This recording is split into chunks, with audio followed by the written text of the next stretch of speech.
crash land on Earth the day before the meteor hits that kills all the dinosaurs. So hopefully and they it's die too. just, well, most of them do right at the beginning when they crash land.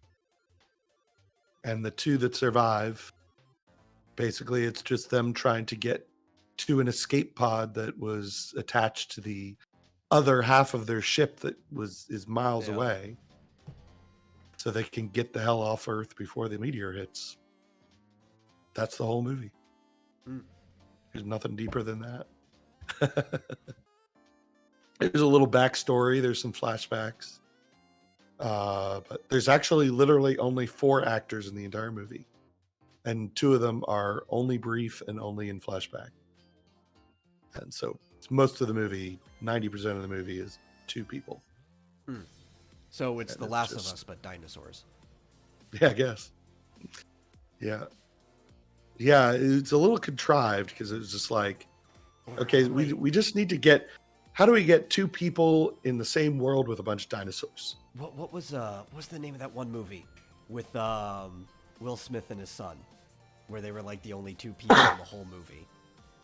Oh yeah. It was basically just that, but dinosaurs. After Earth, I think. After Earth, or maybe whatever it's called. Yeah. It was that, only better. It was better. Okay. Good, because that movie was, I mean, Will's acting in that movie was actually great. Yeah. That's the only good thing I could have said about that movie. But as a but movie, he's it like was pretty bad. He was disabled the whole movie. He's just So like you only got like these brief character moments with him. But when he executed something, it was fine. If he was around like the whole movie, it probably would have been a better movie. Yeah. Plus, they had this weird contrived bullshit about the monsters can smell fear and all that bullshit. So it's like this, but with dinosaurs and better. Yes. Yeah. Yes. It was like After Earth, only better, and with actual dinosaurs. The dinosaurs were cool. I will say, the one thing that kind of took me out of it, but I mean, I guess they just wanted nonstop action, right? And so it was unrealistic how many fucking carnivorous dinosaurs there were, because they're just around every corner all the time. Like, oh shit, it's a T-Rex. Oh shit, it's a little one. Oh shit, it's a medium one. Right? Like, yeah. The smaller ones, maybe. Like, you could be harassed by smaller carnivores a lot. So things are like raptor-sized, or... They did have realistic raptors. Oh, nice. That were like, birds. they were like maybe this big. Yeah, about the they look like they were about a velociraptor. They're like a they're real bigger than one, chickens, maybe like the size of a turkey at best. But they might have actually been a little bit fatter, because for some reason we designed dinosaurs directly around their skeletons instead of if they had musculature and stuff on them. But yeah, they were a like little skinny, beakless birds that have like razors in their mouth. That's basically what a raptor is. But it was recognizable because it looked similar to like the Jurassic Park ones, only instead of being fucking 8 feet tall, they were like 1.5 feet. Yeah. So, I think they did better with the realism of the dinosaurs. His Chozo is in the waiting room. Cool. Well, but if you want to bring him in, you can in a second. I will. But just wait a minute. But just to wrap it up, it's just it was like unrealistic how many fucking carnivores there were. Because I mean, you'd think, okay, if there's like a couple of T-Rexes, they're gonna need a huge amount of area to survive, of plant eaters that they can eat. And there's probably not going to be other carnivores. Very territorial, right? Like they'd be like bears almost for their time. Right. Where they'd probably even only come together for breeding purposes. They'd probably even fight each other otherwise. Yeah. So it was a little unrealistic that it was like, oh my gosh, another one. You know, all different kinds attacking in different ways, just like constantly throughout the movie. Yeah. It's kind of, I was thinking it's an Ark Survival Evolved the movie. They're just everywhere. But definitely like mid to small size carnivores, you might see a lot of those because they'd be fighting for territory a lot more than like the big ones. Yeah. Yeah. Unless they were trying to say like, well, no, I don't know. I think it was just, we're going to throw a whole bunch of shit at them and it'll be fun. Especially like the smaller ones would probably hunt in groups. Like raptors would probably be group hunters. They'd flock. They were in it's groups. like, Like you wouldn't see things everywhere. They would like keep to themselves like a pack of wolves, and then they would find like a herd of grazing dinosaur, and they'd attack them. They wouldn't just be like roaming around left and right and center. And, yeah, I mean they were in groups. So they'd run into a group, like a herd of this thing, and then a herd of this other thing, and a herd of this other thing. And he did have a cool kind of laser gun that he used to. But you see this a lot in like depictions of the like Jurassic and Cretaceous period and stuff like that, where it's just like a bunch of dinosaurs everywhere. It's like it's very unrealistic, honestly, because they're still animals. Their animal patterns probably wouldn't be that much different than the animals living today, and you don't just see like those childish pictures of like all the different animals in the savannah herding around together. Yeah, you wouldn't have like a pack of wolves, and then you turn a corner and there's like a bunch of pumas. Yeah. And then you turn a corner and there's a bunch of wildcats or coyotes, or a lot of these predators would be in like different parts of the planet. They're very territorial. Yeah. But like Africa's probably the densest. No, you will. With predators, and it's not even like that. Yeah. But anyway, let me introduce the show so we can pull people on. Welcome to the Vomitorium, everyone. As always, I'm your host, The Metal, and joining me is my co-host, Marsupial Gamer. How you doing today? Pretty good. Pretty good. I've been up all day. Doing errands with my mom. Going to movies. You want to pull in Fizz Chozo? Yeah, you can pull him in right now. Hey, you're welcome. What have you been up to, Metal? I've been fine. Yeah. The reason why I come on now time is on a while. Yeah, it's been a while. Perfectly fine. No, I didn't see 65. I mean, the next movie I might see, I might either be Renfield, which comes out April 14th, or Ruby Gilman. Have you seen Ruby Gilman fairly yet, or no? What's it called? Ruby Gilman. Ruby Gilman. I've heard of that. Not the animated kids movie. Yeah, there are a lot of good previews. Renfield looks funny. I'm probably gonna pass on Renfield, at least until it hits like streaming services and stuff like that. It's like I get it. Nicolas Cage as like Dracula. Everybody wanted to see that. Yeah. But, that's kind of like a side thing in the movie. I never cared for the character of Renfield in the book. Like I don't want to see a movie about him. I mean, this was a concept. I mean, he's basically a D&D warlock, but for Dracula. Yeah. And it's the guy from that movie where he was like a zombie, but he like comes back to life, or he has feelings or something. He's like a zombie, but is that from Warm Bodies? Warm Bodies, that's what it is. Yeah, okay. I think I know what you're talking about. Yeah. I never saw Warm Bodies. What is that? That's about a zombie who's asking with low intelligence. Yeah, it's kind of like he became a zombie, but because of his affection, like his passion, it kept him from actually like fully turning, right? Yeah. It was a weird kind of like rom-com zombie film.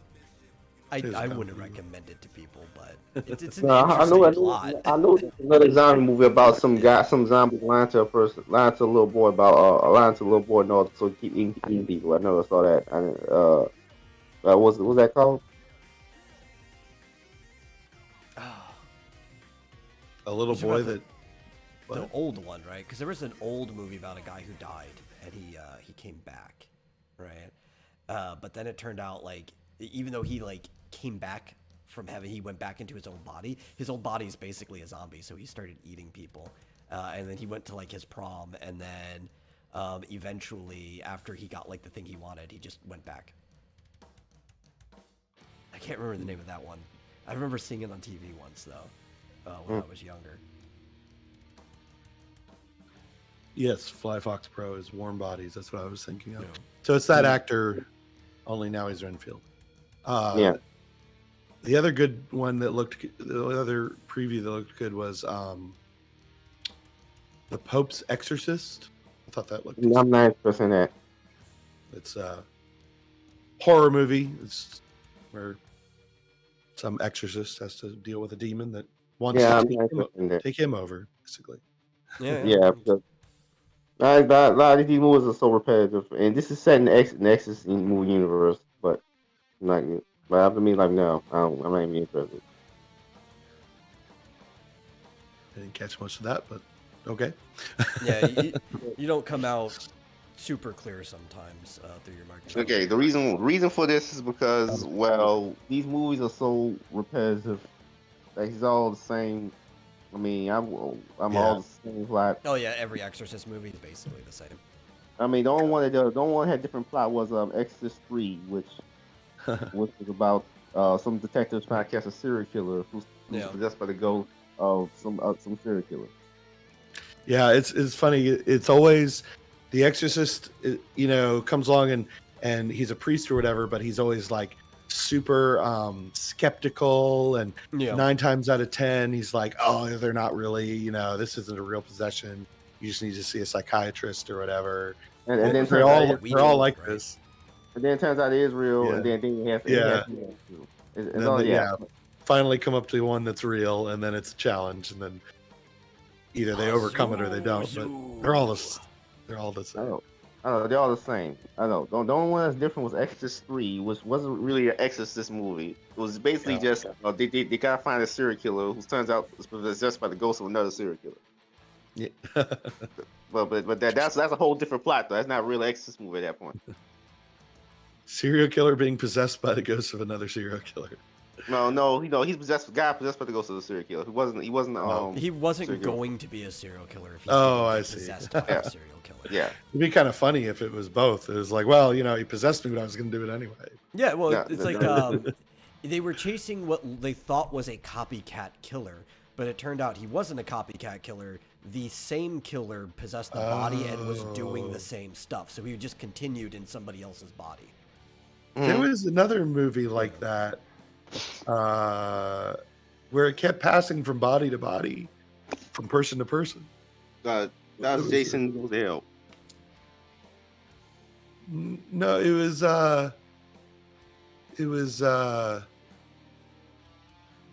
what's that guy's name?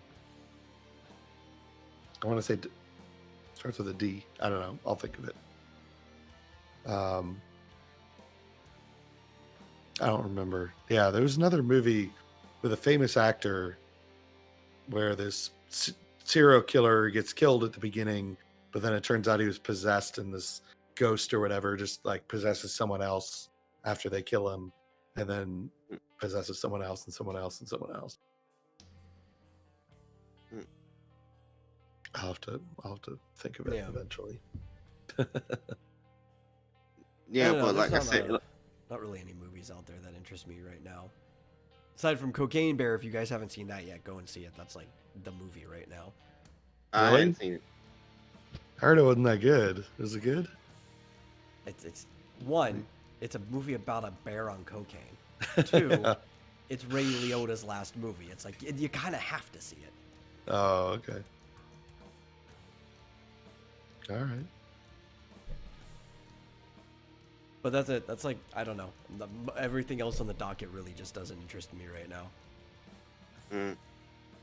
No, I didn't go see Shazam 2 because I'm disappointed in not finding Mr. Mind. Because you remember at the end of the first Shazam, right? Yeah. They set up Mr. Mind, and now they come out, the sequel come out. They don't do nothing with it. Instead, whatever happened to that guy? Forgot about that. Instead they're gonna fight some character. They're gonna fight some group of characters that don't even exist in the comics. Aren't really present in the comics at all. Yeah. They just came up with original characters when they got decades and decades of source material they could have. Not just that, they set up Mr. Mind at the end of Shazam 1. Yeah. Don't do nothing with him. Yeah. But he actually shows up. Oh, he does show up? Yeah, he does show up at the end of Shazam 1, but in the sequel, they don't do nothing with him. Yeah. Uh, if you don't know, Mr. Mind's the evil caterpillar that showed up at the end. Yes. He was always drawn as a caterpillar, but they always called him an inchworm. It was very confusing in the pictures.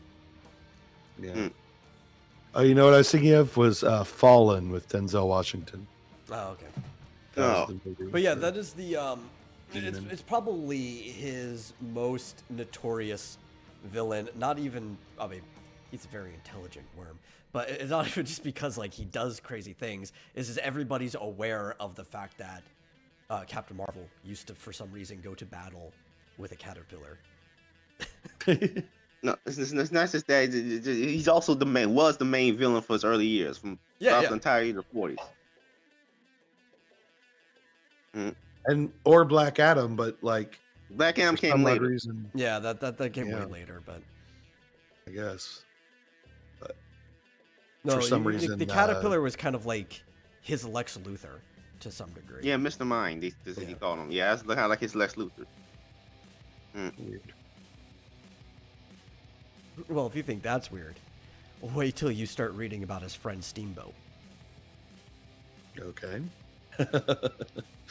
Somehow I feel like that's never going to come out in a movie. No, ever. No, but I don't know why they didn't decide to use Mr. Mind. That's the thing. Why they decided to not use him? Like what? They need to be very bold. first movie. They made a reference to him, but they need to actually just bring out Mr. Talkie Tawny. I just want to see Tony the Tiger walking around in a suit, okay? No, I'm talking about the Mr. Mind and why didn't they use him? That's what I still don't get. I don't know. I can't tell you why they don't use these things. The original director, when they were writing and stuff, probably thought it was a good idea, and then the production company was probably like, no, that's stupid, get rid of it. You know, they're just like that sometimes. They don't respect the comics. I'm surprised this movie didn't get canned, honestly. Of all the movies that got canned, I'm surprised Shazam 2 didn't. Yeah. It's like, they think, oh, that sounds like a silly concept. Moviegoers won't like it. And it's like, but you're trying to appeal to comic book fans and they like it. So Well, even just outside fucking of do just it. comic book fans, right? Right? People who even only know these characters because of cartoons and other media. Yeah. People like superheroes because they're silly. You could take them as serious as possible, but people like the silliness of superheroes. That's why they love the Sam Raimi Spider-Man movies. Those will always be like the pinnacle because he took the story serious, but there was all kinds of silly stuff in it. He's like, well, we're making a superhero movie. Yeah. Yeah, because if people really had a problem with it, they would complain that Mr. Mind showed up at the end of the first Shazam at all. Yeah. But the first Shazam, I thought that was cool. think it was so good because it was a silly movie. There was a lot of silliness in Shazam.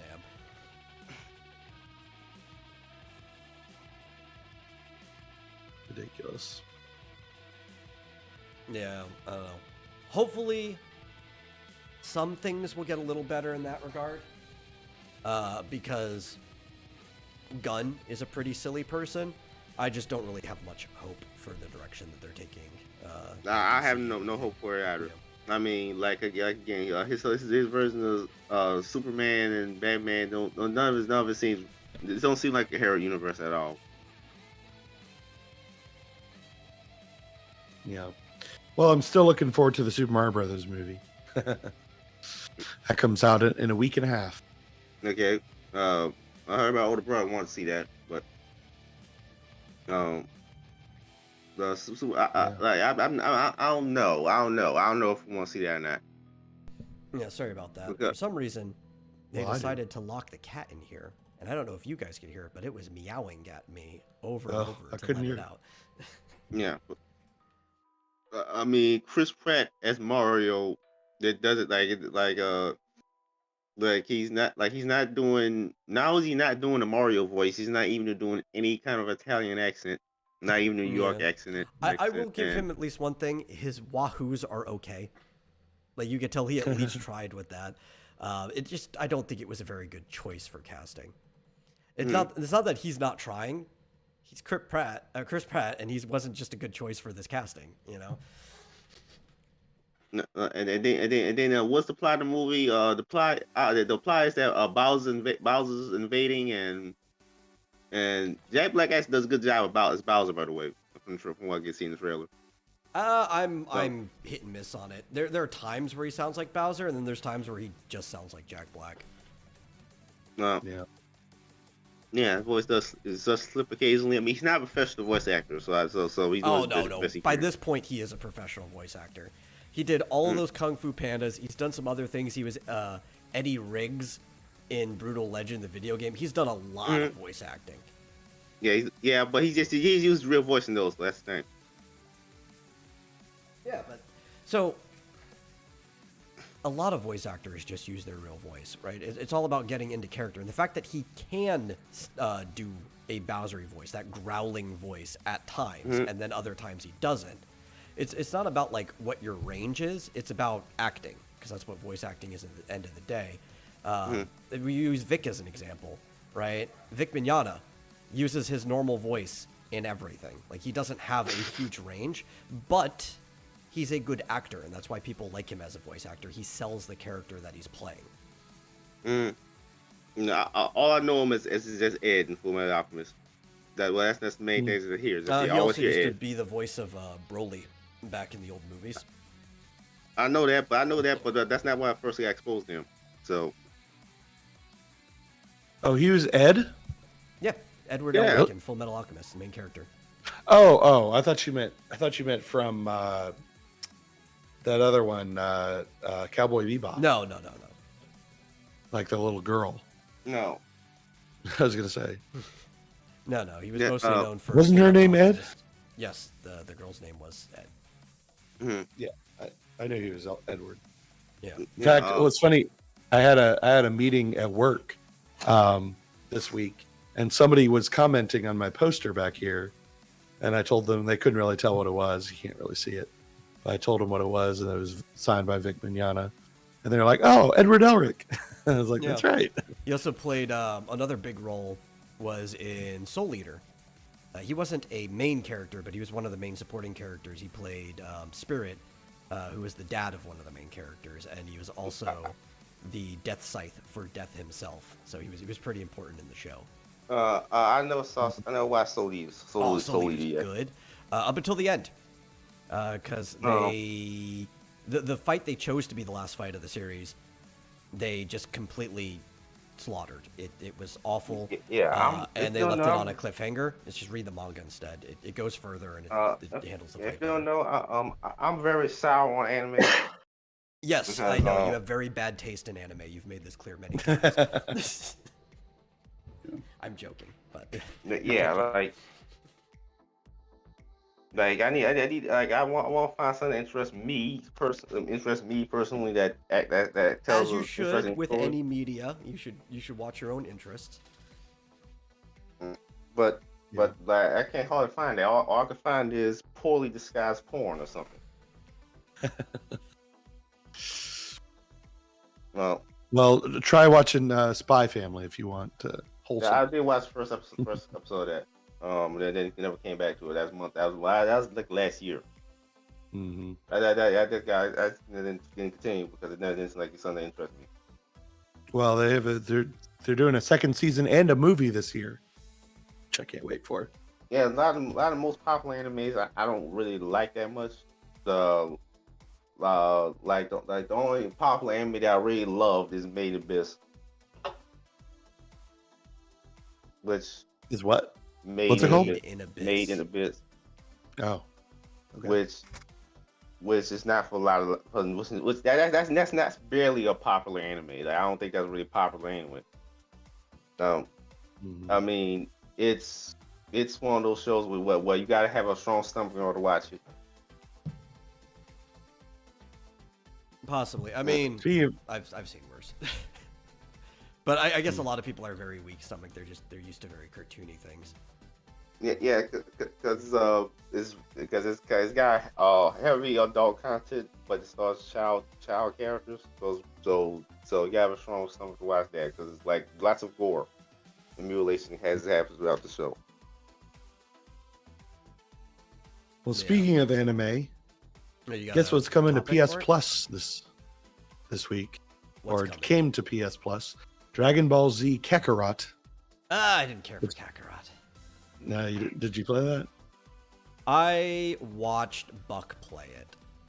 Oh, okay. And I did not care enough to play it myself from watching him play it. Well, it's free on PS Plus now, and along with Uncharted, Legacy of Thieves Collection, Life is Strange, Immortals Phoenix Rising, and Untitled Goose Game. If anyone wants Immortals to pick is that up. okay. And Is that how many Dragon Ball Z games have we had so far? Because there's so many Dragon Ball games. Well, Xenoverse was the 15th game that Dimps made, which is why they chose Xenoverse, because the acronym was XV. Then they made Xenoverse 2. They made Kakarot. At the same time, Dragon Ball Fusions was happening. So I'm going to round up and say we've had almost 20 games. And we'll probably hit 20 by the time we get to Budokai Tenkaichi 4. what do you think about? Did you By ever play Dips. Final Fantasy Type 0? I played a little bit of it at a friend's house, who he only got it because it came with the demo for Final Fantasy 15, which is why most people got Type 0. The gameplay... Well, it's now free on PS Plus. I think I told you about this before. HD version. It's simpler, right? It's simplified, but the mechanic system was made by Ito, right? And it's kind of somewhat like the junction system. I'll tell you what, Better. I turned it on. Yeah. I turned it on, and for 20 minutes, it was nothing but cutscenes. That's And I got Final Fantasy. bored, and I got bored and turned it off. So I'm gonna have to start The over. first half hour of probably. Final Fantasy 13 is just a cutscene. Yeah, I didn't even get through them all. I only lasted 20 minutes until I was like, I don't know what's going on. I don't care what's going on. Flip I says can't we'll get hit, to the goddamn game. 20 DB games by the time this show's over, probably. Yeah. So I'll have to try it again and actually get to some gameplay. But I was like, oh, well, you people just die already. This person dies, and that's poor Chocobo dies, and I don't know what's going on. Yeah. I remember Pope Metallica recommended me the trailer for. He saw a trailer for a movie called Unicorn Wars. Not familiar. Oh yeah, I heard that. Yeah. It came out earlier this month. Like, anybody see that or? No. I have not seen it, but I looked it up, and Never even heard of it. So it's okay. I think that's one I was thinking of. Let's speak of the video games. Can anybody recommend me a game similar that's similar to Morrowind? Because I love RPGs with extreme character customization in terms of your character's abilities. Well, Skyrim. I mean, well, no, don't play Skyrim. Skyrim kind of goes the opposite of that, right? Like they Exactly. take away I know the that. I D did and research D. on Skyrim. Yeah, they take the D and D sheet away, and it's like, here's a skill tree or a bunch of skill trees. Have fun with that instead. Yeah, Oblivion is more like Morrowind, obviously. It was heading more like it's the direction that Skyrim eventually went, but it still used your stats. You can still use skills. You can make custom. Exactly. Classes. Skyrim's not Skyrim. I don't even consider that an RPG at that point. I mean, it still is. It's a watered down one. It's an RPG for COD players, is how I always say it. Like, if you like Call of Duty and you want to get into an action RPG, play Skyrim. If you want to play an actual action RPG, play the Elder Scrolls series before Skyrim. Yeah, but I'm looking for a game similar to that, like not an Elder Scrolls series. Yeah. Is there? Does that exist? You've triggered Flit. Did somebody say Morrowind? Morrowind. He's been What doing about, modding lately. What about Baldur's Gate 3? Has anyone? I've not played that, but Is it still turn-based like Baldur's Gate used to be, or? I don't know. I doubt it. I No, don't know. I'm looking for a game recommendation like something similar to that, but it's not an Elder Scrolls. Is there anything like? Is Morrowind just that unique or what? Well, Elden I know Ring? there've been some people who've made some other stuff, but I think it's pretty much. I mean, if you want that aesthetic, that's going to be it. There's some people like indie games and stuff that are trying to do it. I just don't know the names off my head. Flick could probably actually tell you more, or GMT. GMT tends to be in that. Yeah. Hope Flint recommends. I mean, obviously, if you don't want that aesthetic, Fallout New Vegas is another good choice because it does a lot of that. Divinity. I forgot about Divinity. Yeah, Original Sin 2. He says Gothic 2, which I've heard of Gothic. I've just never played it. And I'm not familiar with Arx Fatalis, but I don't know what Arx Fatalis even is. I heard Gothic. Yeah. It's actually free on Steam right now if you want to try it out. Arx Fatalis. Yeah. So try it. It's old. Yeah. It's pretty old. I know you got Morrowind mods, but I just looking for a new game that's similar to that, similar to Morrowind, where we got extreme character customizations. That you can build your character any way you want and do a lot of that's like Fallout New Vegas is doing the same thing. Fallout 3 technically, but I'm not a fan of 3 because it kind of watered down a lot of that character stuff from 1 and 2 when it changed into 3D. And then when the studio, what was it, Obsidian came in, they made New Vegas more like the older ones, just in the 3 engine. So New Vegas, I think, is a good choice, but that's like it's the only 3D Fallout I can personally recommend. Hopefully we get a New Vegas too. It does look like Baldur's Gate maybe still turn-based. No, it's hard to tell. Yeah, because when I play an RPG game, I don't just want a first-person shooter game. Just a first-person shooter game with or like Call of Duty. I'm not looking for Call of Duty when I'm looking for. Which is what they did RPG. mostly with the Fallout games when they went 3D, except for New Vegas, which still feels more RPG. Like I actually want customization and different types of abilities that you can do. You can do or at least have a feature where you can make different types of weapon attacks with different types of guns or something. Yeah, but the thing, like with New Vegas, the game is so role play heavy. Why I put that one more in the same category as like Morrowind and Oblivion. You could do an entire pacifist run if you wanted to. Like you never have to kill a person in New Vegas. Okay, I might download New Vegas then. Yeah. Because I'm exploring a lot of these gaming options for first time because I got a good computer now. Yeah. So I know a lot of stuff I never even played before. Touched before. Yeah, that's understandable. If you're fine with like turn-based too, one of the classic RPG series that really kind of let you fix the loadout on your characters, but it's not so much of a loadout per character. But they give you like 8 characters and you get to pick the loadout on all 8 of them, is the Wizardry franchise. Though Wizardry 8 is notoriously hard. But that's like the old school, between Wizardry and Ultima, that's where like modern RPG games come from. I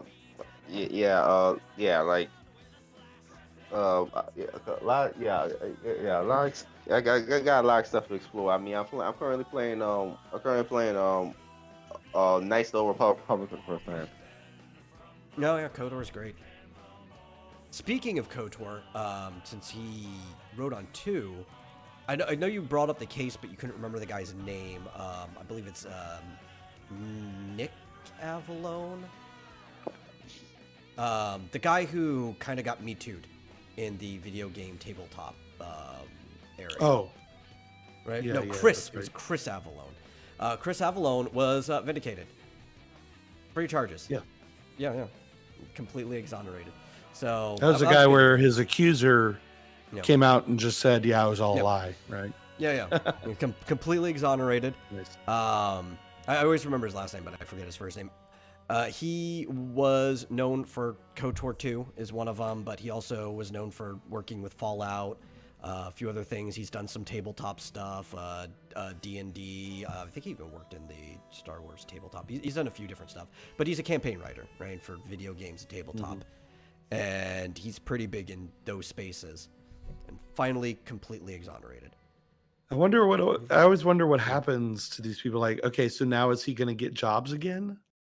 I mean, Who knows? I hope so. Hopefully.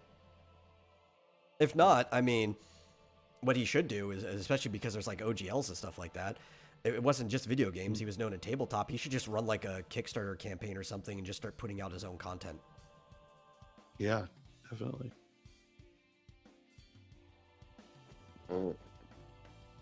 Yeah. Speaking of that, I still nobody seems to be interested in my game about for D&D 5e campaign. I'm still trying to get people the time for Roll20. It's not real going that well. Did you open it up? I know you're trying to recruit people personally, but Roll20 does allow you to list open campaigns for people. Yeah, I did that. Oh, okay. Jackie. Flint is accusing us of sexual Something. improprieties, I guess. Maybe. I don't know. No, like like I don't think I should even release a settings book or anything like that because I ain't played the game yet. Yeah. No, I never even run a game yet. So I haven't released the settings book, but how I know the monsters are balanced or not. I don't know. Exactly. Like, I gotta play the game first before release any kind of settings book for Dungeons and Dragons. Otherwise, you don't know if the monsters are balanced or not. Like, Well, I mean, that doesn't stop Wizards of the Coast. Have you seen like the late 5e stuff? Like, oh my god, so bad. yeah, I heard about the coffee bother shop with campaign. that. Heard about the coffee shop campaign. Oh man, Heard about the I'm not a coffee fan shop of 5e. Like, I'm just not a fan of 5e. No. I heard about the coffee shop campaign. Did it get worse than that? Yes. Yes, it got worse. So one of the things they did, and I believe this technically started in 3.5, but it was more of an underground thing. Around the end of 4, when the internet started becoming like really, really involved, like D&D Beyond and stuff like that, you start getting these Unearthed Arcana pamphlets where like Yeah, I know. Yeah, you know Unearthed Arcana, yeah. Unearthed Arcana is the That's their playtest beta material. stuff. Yeah, their Beta playtest stuff. material. They send that out. They let people play test, and they send back information like, well, this was really unbalanced or whatever. And in 5e, their playtest material basically got no changes, right? So like Unearthed Arcana would be out there, and I don't know if it's just the quality of the players these days or the people who decide to run it, but nobody's given any like constructive feedback towards it. So you'll see the playtest material come out, and then like 6 months later when they add a new book, it'll be completely unchanged. And I've played some of this playtest material, and it's broken as fuck. Yeah, a lot. Yeah, keep in mind that's on purpose. The players in D&D 5e are supposed to be super powerful, and DM supposed to overcompensate by making the monsters really powerful too, or at least Yeah, but the a bunch of monsters suck compared to a lot of the stuff in 3.5. I've had to actually bring in some stuff from 3.5 because in 3rd edition, they had like by the time you were level 10, would you remember in 3rd edition, 15 was basically the cap, right? 3.5, you could extend it, but 15 was the cap for the longest time. And then it became more standard. Now 20 is the level cap. But like by the time you're level 10, there were tons of monsters built right into the normal campaigns where they had things that could just kill you, right? Like there was no death saving throw. It would even write on the monster's ability that it would bypass like a death savings throw. Like one of the coolest things, there's this huge like tumbleweed basically creature, right? Like the size of a house that would roll through, and you had to make like a dexterity save to make sure that it didn't run you over, but it kind of like devoured anything that got pulled into it. So if you failed the save, it would just kill you without a death saving throw or anything. You're just dead. And I'm like, that's great. I love that. Can you be resurrected? You need true resurrection because your body doesn't exist anymore. Oh. Yeah. well, that would suck. Yeah. Which also, I believe in 3, that's because True Resurrection, I think, is like a level 17 skill. So you actually have to go see a specialist for that. A player is not going to learn True Resurrection. Mm-hmm. Yeah. Yeah. Flit has my number. True. Yeah. True Flit. I love 3.5. I think AD&D it's still the best for running literally any type of campaign, but I grew up on 3rd edition, and there's a lot of like intricacies of 3.5 that actually make it really fun, but it's a nightmare to learn, and I wouldn't blame anybody for not wanting to play it. It's just better than 4 and 5, and probably going to be better than 1 D&D from what we've seen so far. Yeah, I'm not going to go battle on 1 D&D. I mean, they're taking away, they're making it races. Taking away racial abilities or something, or making it. Yeah, they're just making it basically perks, right? So you pick whatever race you want, and then you can kind of like build your own racial perks, is what they're doing. But I did like I want to ask you, did Skyrim do that? Skyrim, your race barely matters. Yeah. Yeah. No, then that's a surprise. Yeah.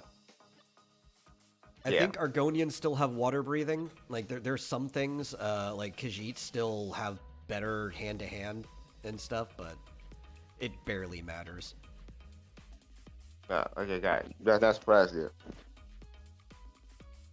So yeah. So. Well, I was reading an article about Kick. Oh. It's amazing how Kick has apparently come up out of nowhere. I mean, I guess it's been around for a couple of months, but I hadn't heard of it before last week. Yeah, because we were talking about it, I think, in last episode. Yeah. It's a Twitch competitor. Yeah. Apparently their app is up on the App Store, or it's going to be very shortly. So they have their own app. And they're facing some controversy by taking taking people who have Kick accounts that match Twitch partners and giving the account to the Twitch partner if they want it. Yeah. So basically taking people's every site does that names away. Yeah. Yeah. It's just, someone was complaining saying, well, I've had this same account since the website launched for the last 2+ months or whatever. It's like, well, yeah, but the person had it on Twitch long before that, right? And they want to recruit partners in. Like, I can understand if Kick was like this sleeper site that's been around for 6 years, and you had the same account, then you're like, there's some fighting for that. But like, obviously, this thing came up to be a replacement for Twitch because everybody's been complaining about Twitch and like, look, there's a hole in the market we can fill, and they want to recruit these big streamers. So of course they're going to give the streamer their same name, so their identity is the same across the board.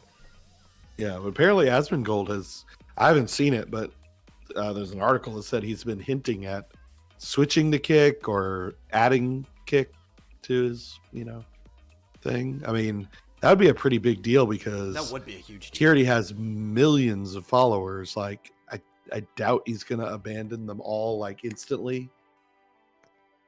But he might start to stream there. Who knows? A few hours a day or something.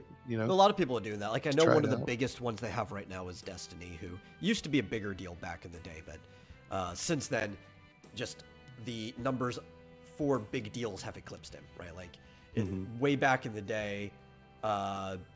Smosh used to be a big deal, but their subscriber count is small compared to like the Markiplier and PewDiePie and stuff like that. It's like just bigger account numbers have eclipsed all the people who used to be big deals. But he was still a pretty big deal, and he does like a little bit of Kick here on a couple days and stuff like that. Who does? Destiny. So if they get Asmongold, that is a bigger deal, so they can work their way up the ladder that way. Yeah, I think Soda Poppin said that he might start doing it. That'll be interesting to watch. I logged into Kick the other day when we were talking about it, and it's interesting. I think they're a little more lax when it comes to the hot tub streams. Look a little more racy than what you typically see on Twitch. Obviously, no that's nudity. Gonna be fixed after a while. After a while, they're gonna fix that. And then there's a gambling channel specifically, or a gambling category, which Twitch obviously doesn't do. So that's the one that I think is going to be the biggest deal. I think at the end of the day, advertisers claim they don't like the whole titty streams and hot tub stuff, as long as no nipples or stuff are showing. Advertisers don't really care. They claim they care, but they don't. Gambling, on the other hand, that's where you might actually see advertisers caring about things. But what it really comes down to is advertisers can make claims that they'll leave, but if you don't change your policies and everybody's still there, no advertising company is just going to leave that huge hole in the market, right? They're not going to let. I think it might have even have been. Well, look at Twitter. This, or somebody said it. In my nobody's going to let Black Rifle Coffee Company be the only person advertising on a platform that big. They're like, no, we have to get in there. You know. Yeah, I mean, Twitter proved that beyond a shadow of a doubt. All of the advertisers are like, oh, we're going away, we're canceling, we're suspending, blah, blah, blah. Basically, Elon stood strong for a couple of months, and then they all came back. Yeah. With no changes. I mean, he didn't make any changes to make them come back. He just said, fine, see ya. And then they just came crawling back. Well, it's also why I always thought that the adpocalypse was actually just cover for Google. Like, I think it was fueled by Google the whole time, because like Google understands how the ad world works. They are the biggest ad supplier at the moment. Yeah. It's like, no. Seems like an antitrust violation to me. It does, actually. But it's like, no, Coca-Cola would be fine keeping their stuff on there if you don't budge. They're only doing it because you already want to make this change.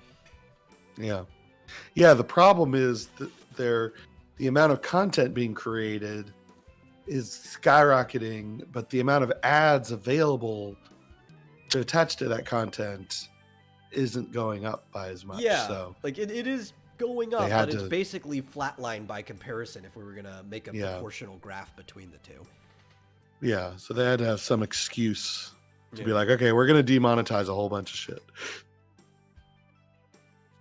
Yeah, and Flit's right too. All sites do this. Well, I was to say all. And he does put it all alt sites, but I would have put the word all in parentheses, not alt. You are a very, very rare breed. If as your site becomes popular, you decide not to become restrictive, and that's because there's very, very few people who do things principally. Most of these other alt sites are just trying to find a hole in the market. They're trying to use their less restrictive, and then afterwards they come in and become more restrictive because of advertisers. And it's not even so much that they're caving into the pressure. They knew the pressure was going to come before they did it. They're just opening themselves up to build up an audience so they can get those ads. And this is going to be like 90 to 95% of them. It's a very, very rare breed to not do that. All you have to do, is show that you've got eyeballs on your content, and the ads will come. We'll see if Rumble follows that pattern. So far, I don't think they've made any changes to their policies, so we'll see. Although I have noticed only just recently, people like TYT have started to talk about Rumble and talk about how, it's just an alt-right site. There's nothing but Steven Crowder and and people talk about it. One of the things I like about Rumble is that it's not just politics. It's always been my complaint about like most sites that come up, right? It's like Minds at first. I hopped on it early, very, very early. I was trying to sell people on. I still use it, but I didn't spend a lot of time on it very early, other than just like posting my own stuff, because it was like nothing but political refugees. And it was all politics all the time. Now you could find plenty of like artists on there who don't even talk about politics. They just put their art up and stuff like that. But that's a problem with a lot of these sites, is because a lot of people become refugees due to politics or some other banned thing, maybe porn. Then you just get these sites that are filled with politics and porn because that's where they all go. Rumble, though, has a good gaming community on there because, the live streaming platform functions well. You've also got a few other things than just politics streams. You've got other types of talk shows. It is spreading out and doing what it needs to do. It is actually doing great. Apparently, it's worth like $2.4 billion right now because it's a publicly traded company, and they can't really afford to fake their views, or else they'll end up getting like an antitrust lawsuit against them for like false advertisement and stuff like that. Yeah. Yeah. Flit's definitely black-pilled on payment processors. Oh, I am too. I am definitely black-pilled on payment processors. I wouldn't say it's pure black though. It's like charcoal gray. I think if you create a large enough business, what did right? Gab do? I mean, they figured something out. I think Gab is its own payment processor. And that's actually what Rumble's working on right now, especially the fact that Rumbles and Locals are the same company now. They are working on setting up their own payment processing system, which there's still a problem with the banks, right? Even if you become a payment processor, you still have to deal with banks. But there's some ways around, like if you start working primarily with credit unions first, because they're nonprofits, credit unions don't really discriminate for that reason. You could find a way around banks. It just, again, the global marketplace starts to become the issue, you know? We need somebody to create a level 2 solution for crypto that allows you to pay with your credit card and have it just transfer to crypto or something in the back end. And but not use a company like Coinbase that would probably equally discriminate. Well, that was actually early on one of the few things that I thought crypto would be really good for is the global marketplace, right? So one of the big problems is working with banks and then having to basically buy and sell currency to be able to do anything in another country. And you would still be doing that. You could just use crypto as like a middleman so that the person just buys their own currency back later on. Yeah. Right. You just use it as a token. Yeah, that's the key is that you use an exchange. I would personally prefer to use Binance.us rather than Coinbase because I feel like they're going to be more, they're larger and they're going to be more neutral. And that way you completely bypass the payment processors altogether. But somebody's got to put together some sort of solution for that. But by the way, speaking of, I want to ask you a question. Both of y'all questions here. Speaking of entertainment platforms, if any of y'all had a daughter, would you allow her to use Webtoon? I've used Webtoons as both a creator and a reader. It's kind of a dying platform for many reasons because of mostly how they treat their creators. But yeah, I've used it. No, would either of you allow your daughter to use Webtoon if you had a daughter?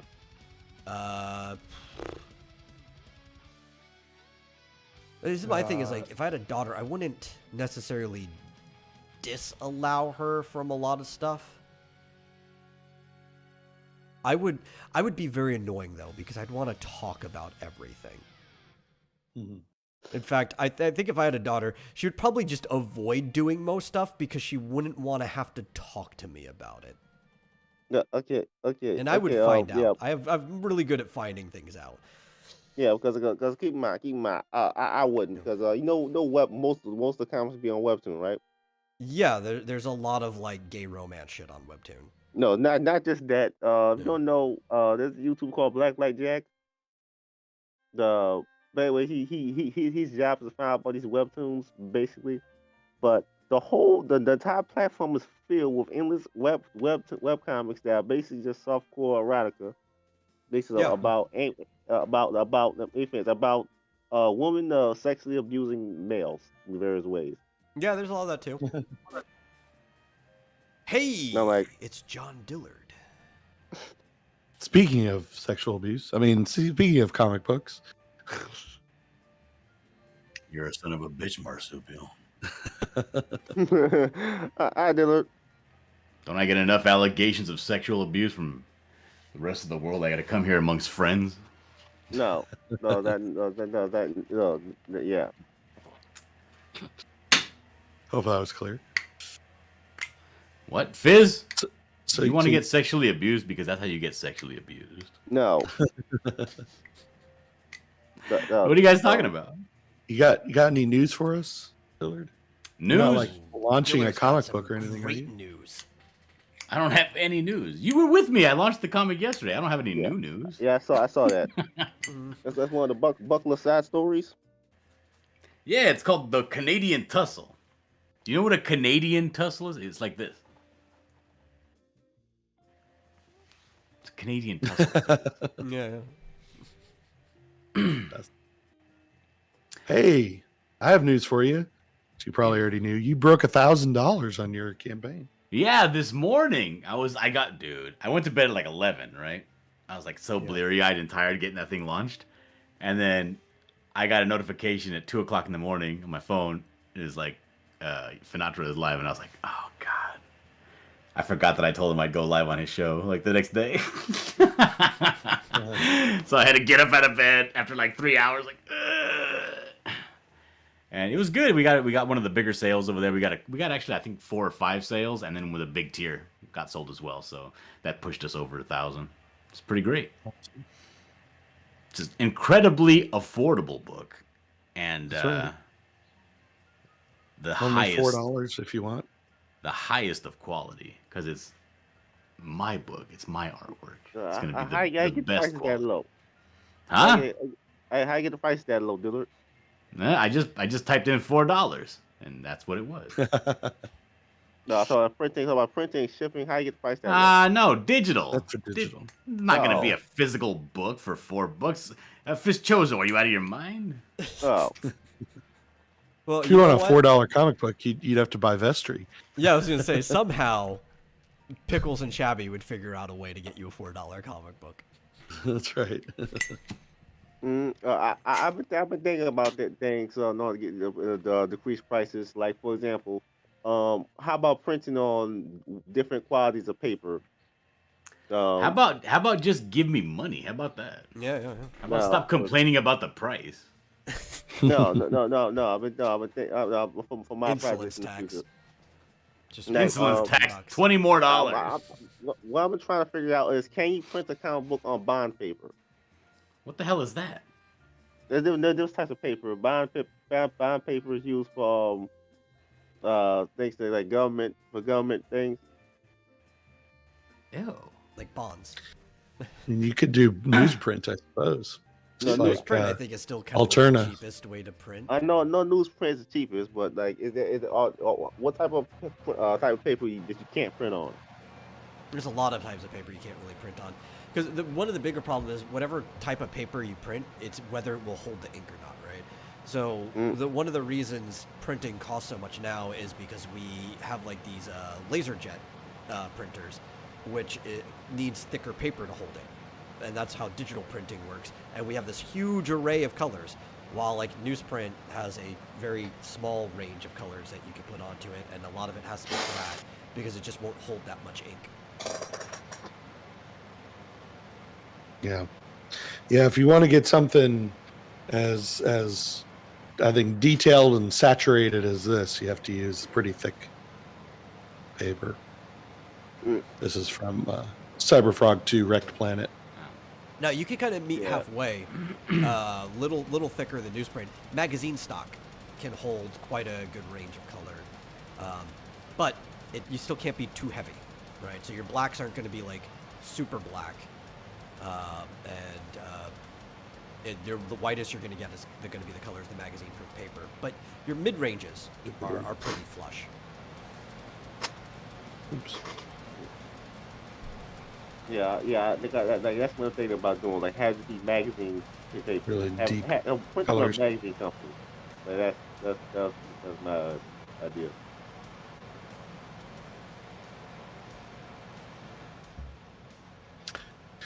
Hey, Well, I what's don't going know on, about that. Fly Fox Pro? How are you? Lean, mean promoting machine. That's Yeah, right. I'm promoting this book everywhere. Well, we're Thank you, How Marsupial, far- for dropping the link to the Canadian Tussle. I appreciate it. Oh, you're welcome. We're 3 days? No, 2 days from the 3DS and Wii U eShops closing. For So be good. sure and download your stuff. If you bought any stuff. Did want to remind people of that. I want to ask you a question, Buckler. About the Buckler. Hey, John. Go ahead. I'm all ears. Go ahead. Who win the fight? The Buckler or Jason Voorhees? The Buckler. I mean, they both got super strength, so like, how strong is Buckler compared to Jason Voorhees? I don't know. The Buckler has the strength of 3 full-grown muscular men. I don't know what the strength of Jason Voorhees is. I would imagine maybe 1.75. No, probably like 2 men or something. Oh. It's a significant difference. Yo, plus he's got that antler mode where he goes berserk, so I think that gives him the advantage anyway. And also, Jason Voorhees is a big dummy and mama's boy. A sissy baby, as it were. These are facts. Can the Buckler punch a hole right through someone's chest with one punch? Yeah. Jason has decapitated somebody with punching him before, so. Well, his neck has the ligaments and the strength of 3 men. So if you punch him in the face, if Jason Voorhees, it probably wouldn't take his head off. Yeah, so. But at the same time, I don't know. I don't know Jason Voorhees' lore. Maybe he can't be killed. Dude, Maybe his lore is he all over the drinks place. blood. I don't know. He's been to hell and back. It's all stupid. He's a revenant zombie. Like I saw a movie once and he was like beat up by Freddy. I was like, yeah, that's kind of lame. The phrase inside his mind. Like, and if I remember correctly, Freddy got beat up by like some girl in a house with Home Alone traps. No, it all depends on how strong you don't do or don't believe in him. Keep in mind, Freddy's a mind demon, so he's not a physical being. Listen, He's not a mind demon. He's a demon. Timothy. Why would you put anybody up against Popeye? There's no way Buckler can beat Popeye. Almost nobody beats Popeye. Exactly. Even Buckler would get his ass handed to him by Popeye. No. Even Death Battle, Popeye beat Saitama from One Punch Man. So that's just Right. Popeye is overpowered. Proves nothing. That's not a genuine citation. Yeah, like he could punch holes in reality in some of his cartoons, right? Just keep that in mind. Like, I think the only person who beats Popeye is probably Chowder. What the hell's Chowder? Chowder was a cartoon on Cartoon Network, I think in the I remember that show. late aughts, I think. Late 2000s. It was a pretty good show. It was wacky, and a lot of just the humor throughout the whole show was started at breaking the fourth wall, and then it just went even further than that. Like, reality meant almost nothing to these characters. Mm-hmm. Chowder. I'll have to look that up. Yeah. No, I watched that as a kid. It's funny. A lot. Yeah.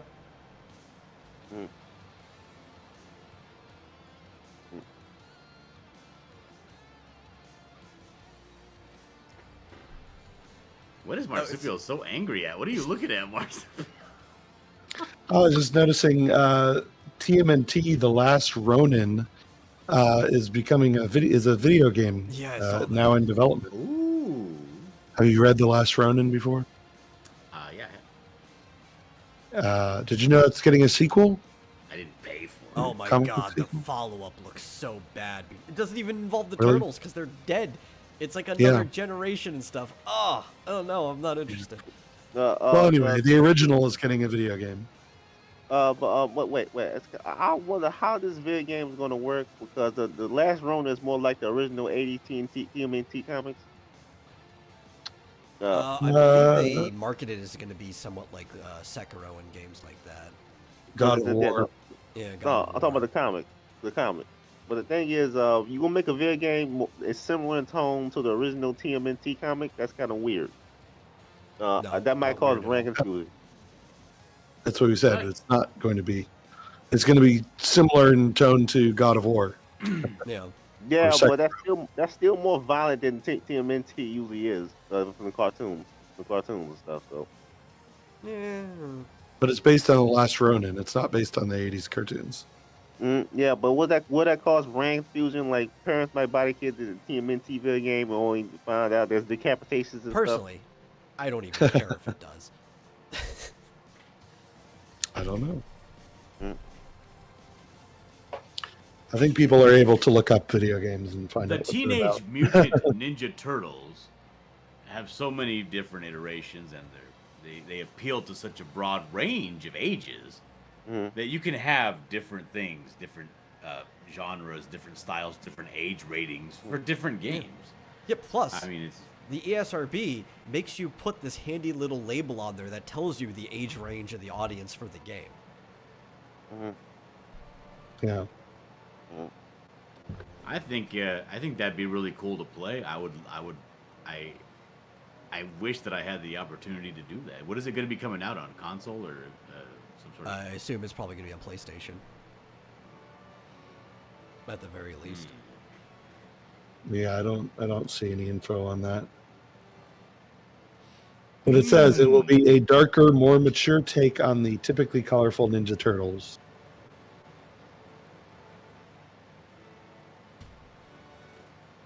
So there you go.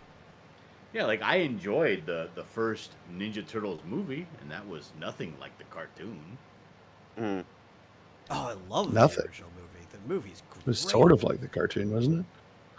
Sort of. It was trying to kind of find a balance between the comic. No, and they the made cartoon. April O'Neil Yeah. decrepit and old and ugly. What? And then the original Ninja Turtles movie? Yes.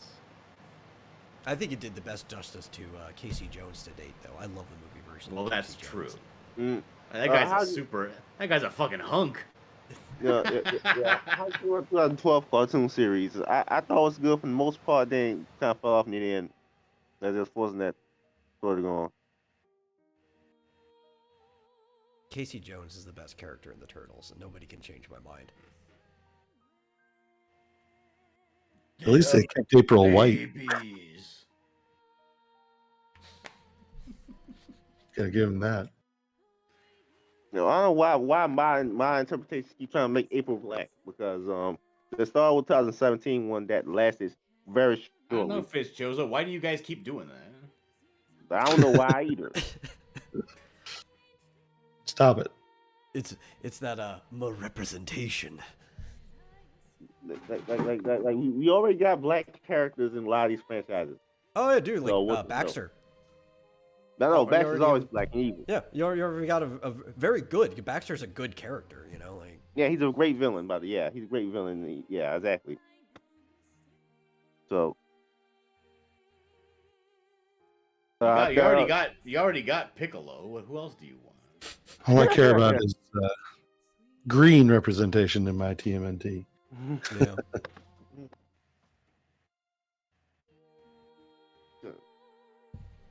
Well, what else is happening? Well, we've got some different news with the U.S. government involving different things. So, I don't know if this probably has to do with the FTC case, but a U.S. senator was trying to slam Sony for its monopoly on Japanese games, and immediately gets slammed right back, right? Because of the wording on thing. Right, Nintendo already yeah. brings in a bunch of Japanese games. I'm gonna get to that. So it was during the hearing or whatever, and it was during the Senate Finance Committee hearing. Don't know why it came up during this, of all things, but it came up. And Democratic Senator Maria Cantwell criticized Sony's monopoly on controlling the high-end gaming market before calling on a trade representative to press Japan on the issue. Now, here's where the confusion gets. Nintendo is not considered in the high-end gaming market, because the high-end gaming consoles right now are only considered the PS5 and the Xbox Series consoles. But how is it a monopoly with two companies? The thing is, I think they have 98% of the high-end gaming market in Japan, which the U.S.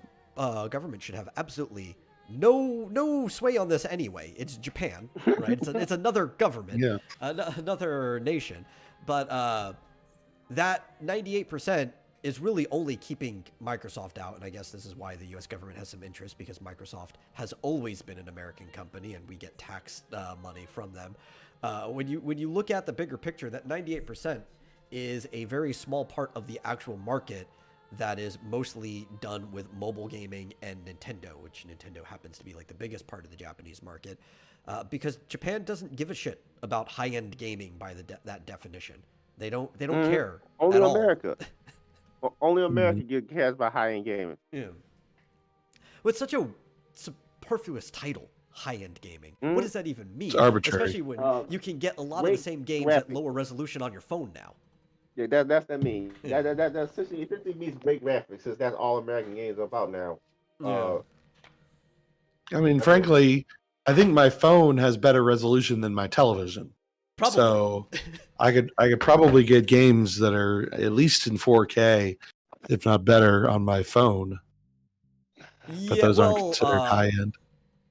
I'm not talking about display resolution.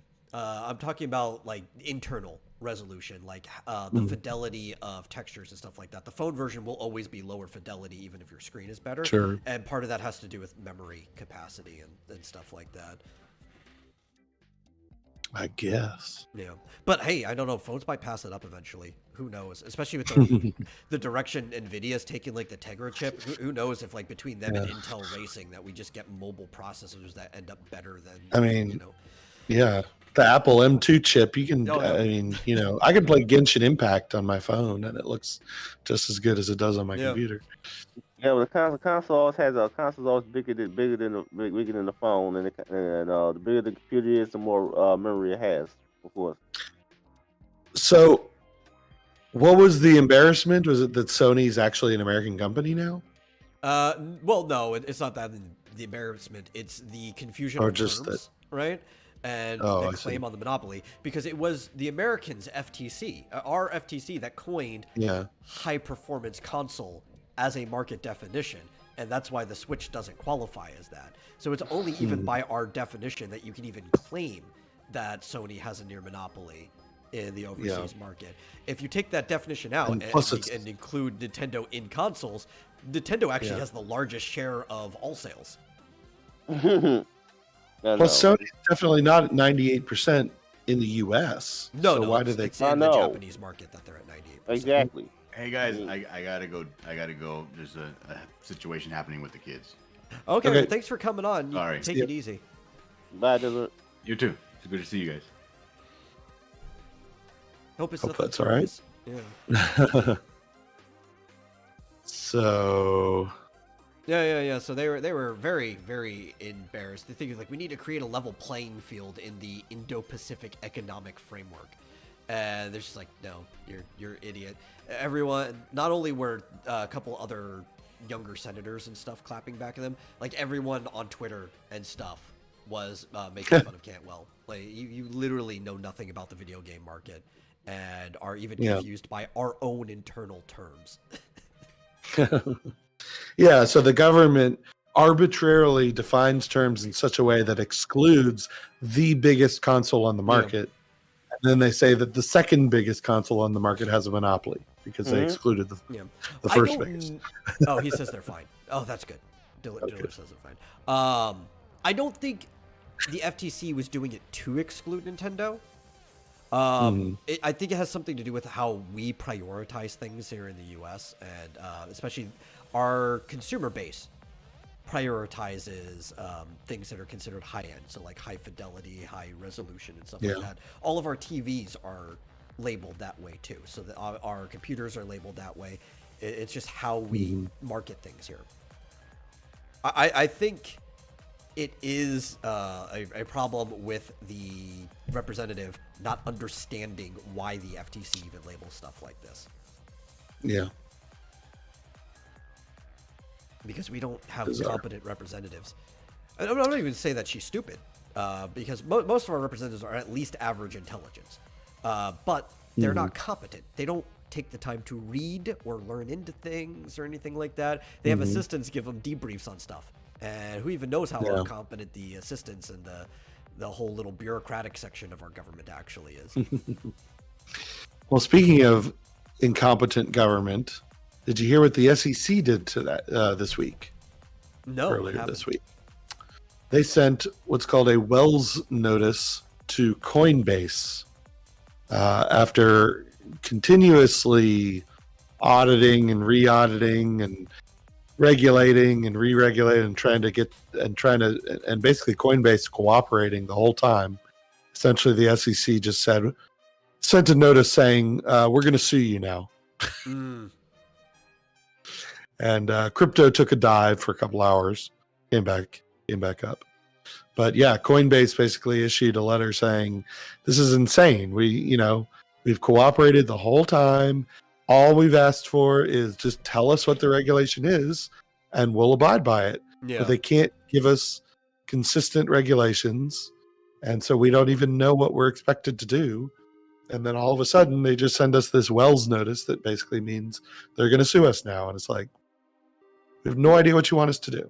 Yeah, my problem is I think, and I feel bad for all these coin services because this is it's still very new territory. We've been in it for like a decade, but it's still that's new territory compared to like a lot of the stuff we've been dealing with more in like traditional currency and stuff in the entire history. But Europe has their act together. They've got all the regulations ironed out, and things like the fact that Binance has to have two different websites, one for the US and one for the rest of the world. That's insane.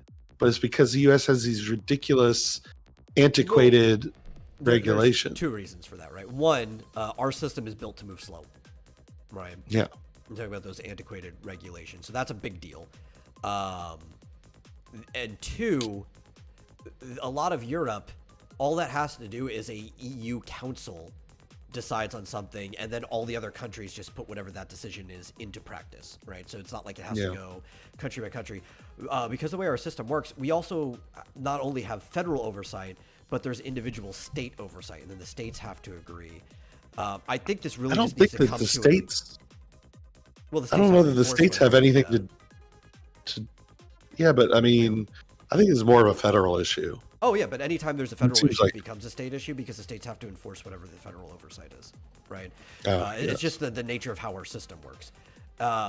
So what it needs to happen is a federal court case just needs to solve the problem, and they need to put the regulations down because that's how things are solved in our system is through a court case like that. And it's so new. Well, I think that's we haven't had a federal court case yet. Yeah, I mean, I think Coinbase is essentially going to fight back or countersue or whatever against whatever the SEC is trying to do to them. Problem is that'll take 2, 3, 4, 5 years. Who knows how long to work its way through the courts. But it's kind of like the same misunderstanding with the whole net neutrality thing and everything that led up to it, the things that people thought we were losing. When cell phones were very new, and most of our internet, I mean, the internet is still pretty new too, but most of the stuff over the internet actually came from cell phone cases, and it was a long series of like 100 cases that led up to the net neutrality thing, and most people just weren't aware of what was going on. Anytime there's like some type of new infrastructure, and crypto is still very much a new infrastructure in our system, court cases are how most things are solved. Yeah. And then legislation around court results and stuff.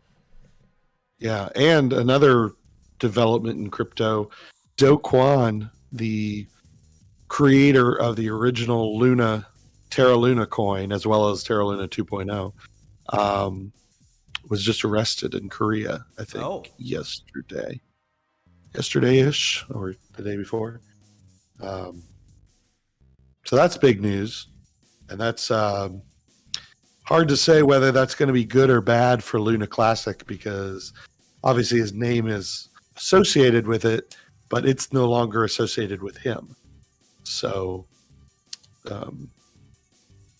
it's hard to say. Yeah, it's like a weird thing. It's like that the Elon Musk situation where his name is associated with PayPal, but PayPal is no longer associated with him. You get a lot of those in the text here. Yeah. And what's crazy is that Sam Bankman-Fried is still free. He hasn't been arrested by anyone. Yeah, that guy. And he was the one who actually defrauded people and took billions of dollars, but he gave it to the right Democrats so that he doesn't get prosecuted. It's not even like him being in jail would be that bad for him, right? It's like he needs to be in jail so he doesn't defraud more people, But also, Yeah. it would be one of those cushy federal prisons and stuff like. Yeah. But I haven't seen any evidence that Do Kwon did anything wrong. It was Sam Bankman-Fried Yeah. that destroyed Luna, Terra Yep. Luna coin. I mean, with shenanigans in the market, basically depegging their stable coin. And yet the victim of that is the one that's been arrested. So Yeah. I don't know what's going on. It don't smell right, I'll tell you that. It don't smell right. Of course, that's the Korean government, so it's not ours for once. Yeah. I don't things know up. much about how they handle things. The Korean government might have it to where you are criminally liable for situations like that, even just as an operator. I guess.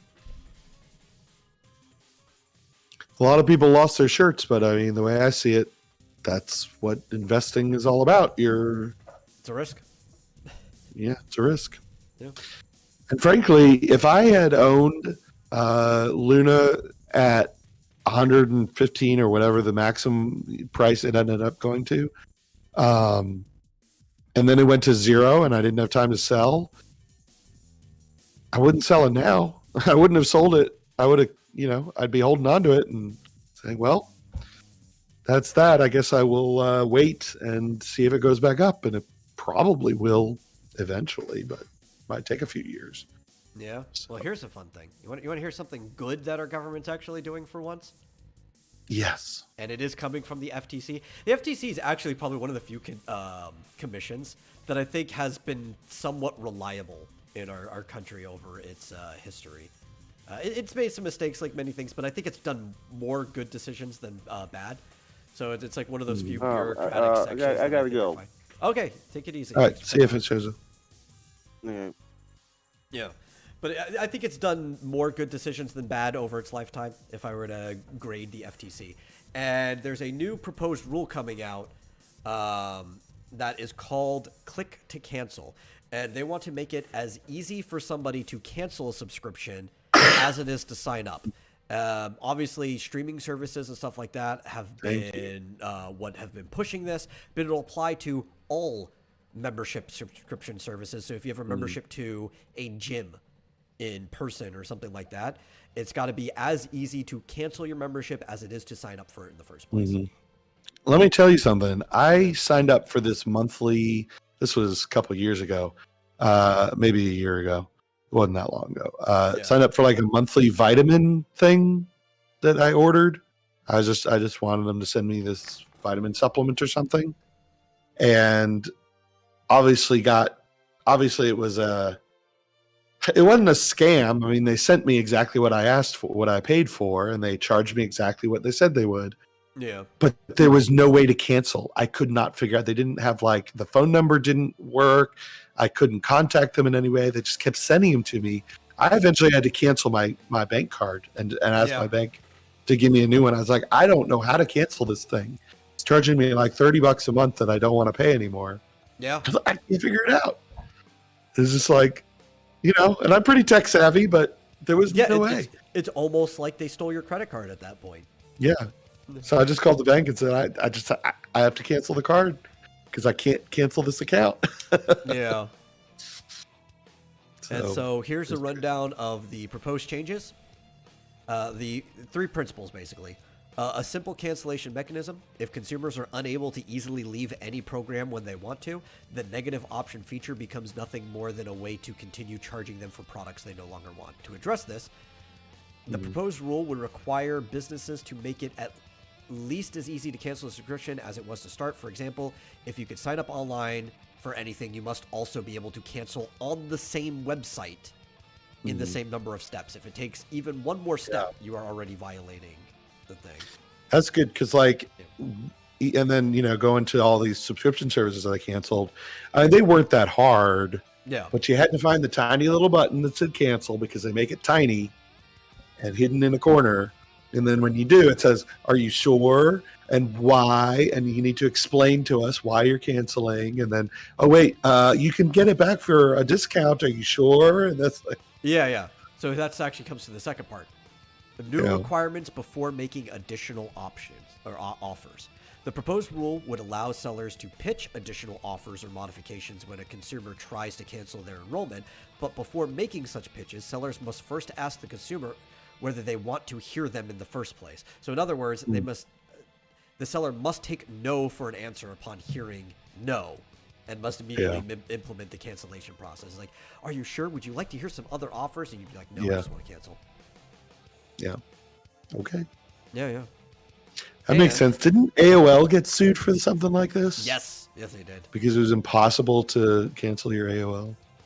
And now we also have new requirements regarding reminders and confirmations. The proposed rule will require sellers to provide an annual reminder to consumers enrolled in negative option programs involving anything other than physical goods before they are automatically renewed. So obviously they're not forcing you to do it month by month, though a lot of subscriptions will remind you when your month subscription is coming up anyway, so they're probably not going to be in issue with this. But for those that have yearly renewals or even not, they have to give you an annual reminder so you remember, it's like, hey, even if you weren't using this, you've been paying for it for the last year. You know what I really hate is when you get a free trial. Oh, yeah. And then it automatically puts you on because you have to put in a credit card to use the trial. Yeah, you have to put a note. You have to put something in your calendar to remind you to cancel it the day before the free trial ends. Because otherwise, I've been hit with that so many times. Everything from American Greetings, e-cards to locals even. Like I got a free trial to a local subscription to a content creator and forgot to cancel it the day before it, Yeah. The funny thing is I actually just watched an animated video on YouTube about this very subject. It wasn't intentionally about it. It was just a skit. There's a stop motion animator I watch called Pants a Hat. Funny channel. I love it. It uses like anime figures and Lego and a bunch of other things to interact with each other. And the last episode was about signing up for a gym. And at the end of it, it was just like, what? I'm still paying for it. Well, just cancel my membership. It's like, oh no, you have to go in person for this. What? He has to get off his ass to cancel a gym membership? That's highway robbery. And that's part of it. It's like, so the FTC has received thousands of complaints each year about problematic business practices, like forcing people to cancel their gym memberships in person or keeping people on hold with customer service for lengthy periods of time when all they had to do was go to a website to sign up in the first place. Yeah. Yep. Well, that sounds like a good plan. It's like I'm not big on government regulation, but this one sounds good because that is so abusive. One of the reasons why I do kind of like the FTC, because when you look at the history of the FTC, it pretty much always sides on the side of the consumer. Yeah. Yeah, when it comes to that stuff. What is a business without consumers? Yeah. And do not call lists for telemarketers because that was getting out of hand. I mean, it's just like, stop abusing people and they won't have to have these government regulations. Yeah. It's ridiculous. And I mean, you could argue it is in some benefit, at least in the past. It's like, well, if you were a company that didn't abuse people would have been far more likely to use you and you would outcompete. But the problem is there's just too much these days and there's no way anybody can know. And it's a lot easier to abuse the average person than it used to be. And it's bad when businesses spring up specifically for the purpose of analyzing, your checkbook or whatever, or your checking account and canceling this stuff for you because nobody can figure out how to cancel it all or even what they're subscribed to at all in the first place. It's bad when that becomes its own little cottage industry. Yeah, it's right? like this is a business that shouldn't exist in the first place. Yeah, it shouldn't have to. Yeah. I'm still keeping an eye on because I thought I canceled everything, but I'm not sure. I'm still not sure. Yeah. Well, after this goes through, and it looks like it's going through pretty easily. Good. Pay attention to your email because you might get a bunch of them. Because I guarantee you, when it goes through, they're going to make it your first annual email has to be now, right? Like within the next month or whatever, and that's going to be the repeat process. Interesting. Yeah. So keep an eye on those emails. Maybe you have some more things you need to cancel. Yeah. Who was it that put? It was something in Europe, right? The EU or whatever that made it so that every fucking website has to pop up with the cookie alert. Yeah, I think that was the European Union's commission, their market commission. I think that thing is worthless. It is. I mean, every single fucking website does it. It becomes meaningless. Yeah, the problem is the whole, the nature of it. They have to have a button to make it go away because they have to make sure you don't miss it. Even though like many websites, it could just be like a pop-up that disappears on its own or whatever after a few seconds. Yeah. But they're like, yeah, but what if you put the site on and then walked away from a computer and then you don't know? It's like, well, listen. Every site uses cookies, and we all know that now. Yeah. Everyone knows that. It's just stupid regulation. I mean, I'm glad the FTC didn't do it, but the fact that the entire European Union requires it means that every website is just like, I mean, it's standard in WordPress now. Just when you create a WordPress site, I mean, I think it's a check mark or whatever. Do you want this thing to pop up? And it's like, yeah, I guess, but I want people in Europe to see my site. Yeah, exactly. It's a pain in the ass. That's basically all that checkbox is like, do you want to appear in Europe or not? Yeah, exactly. Well, I feel like you can change 700 million people I might not have audience for. So yeah, I mean, it wouldn't be that hard. I bet there's versions of it that check the IP address and don't show up in the US, but I never see a website that, I mean, maybe, I don't know. Well, and I think it's more than Europe now. Like that's where it started, but I think there's been a few other regions that have codified it because of that. Ridiculous. Yeah, don't do that stupid shit. Do the thing where you make it easy to cancel stuff. Yeah, this is good. Yeah. Thank you, FTC. Yeah, right. I wish I could say the same thing about a lot of your other three-letter organizations. Like if we, the second you change that T to another C, then everything goes downhill because the FCC almost never does anything good. Right.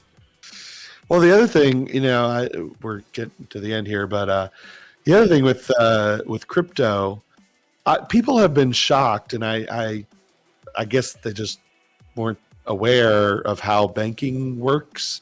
Yeah. But I've been talking to people who are more familiar with the crypto world than they are with actual just fiat banking system. And I can't tell you how many people have been shocked. Yeah, right. Have been shocked to find out that banks only have to hold 10% of their deposits. Now, for the last 3 years in the US, it's actually been 0%, but they typically do still hold it around 10%. I mean, they have to have something in case someone comes in, asks for their money back. But, crypto exchanges get audited every year and they have to have 1-to-1, 100%. They cannot loan out other, people's currency. Yeah.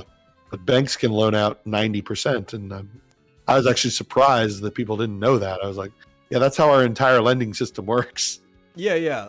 Which is why it's like very different with credit unions, because credit unions are nonprofits that are backed by the state itself. So they're technically not loaning you out people's money, but that's also why like the interest rates are so fucking high at a credit union too. No. Yeah. But yes, and that's not U.S. only. Every country in the world has a reserve. Yeah, has a reserve ratio, and it's typically anywhere from 5 to 15% or thereabouts. So, but they should. Well, I've heard that CZ the owner of Binance, is interested in becoming a bank or buying a bank or something like that. It would be interesting to see the first crypto priority bank, right? Because technically, if you're a bank, you're going to have actual money, so you are just a bank across the board, but one who specializes and prioritizes in crypto. That would be very interesting to see. Yeah. Some of these banks were getting close to that. I mean, I think Silver, I don't want to say Silvervale, that's the Twitch streamer. One of these banks that went under, or a couple of these banks that went under, were getting into crypto, and that's made a lot of people suspicious. Silicon Valley Bank crashed because it was getting into crypto, pretty much. Yeah, made a lot of people suspicious. Like, are they intentionally crashing these banks because they don't want them to get into crypto? That's interesting, but little conspiracy. Or maybe it's not that they don't want to get them into crypto. They're intentionally crashing. They want the banks to get into crypto because they can afford to crash some, and they're trying to crash crypto. Like they're actually trying to kill the market itself in general. Yeah. Yeah, I mean, especially with this thing with Coinbase, it's utterly ridiculous. Like clearly, the U.S. government does not like crypto. So we'll see.